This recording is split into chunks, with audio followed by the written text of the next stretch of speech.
আমার ছেড়ে দিয়েছো, তওবা করো, মাফ করে দেবো। জেনা করেছো, তওবা করো, মাফ করে দেবো। আকাশ সমান গুনাহ করেছো, তওবা করো, মাফ করে দেবো। আল্লাহু আকবার। শুধু তাই নয়, আল্লাহ বলেন, বান্দা যখনই তওবা করবি তোরে আমি পছন্দ করি। এত গুনাহ করার পর তুই যখন আমার সাথে তওবা করবি, আমি তোরে পছন্দ করি।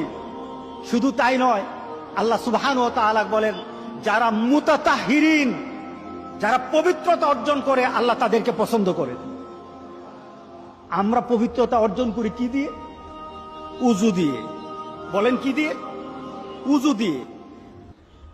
আমরা পবিত্রতা অর্জন করি তওবার মাধ্যমে। প্রথম, এটা হলো আত্মার পরিশুদ্ধতা। আপনার দেহকে পরিশুদ্ধ করতে হবে, আত্মাকে পরিশুদ্ধ করতে হবে। আপনার আত্মাকে পবিত্র বানাবেন। আত্মাকে পবিত্র বানাতে হলে তওবা লাগবে। এটা পানি দিয়ে হবে না, মাটি দিয়ে হবে না। আপনার আত্মাকে যদি পবিত্র করতে চান তাহলে তওবা লাগবে। কি লাগবে? তওবা।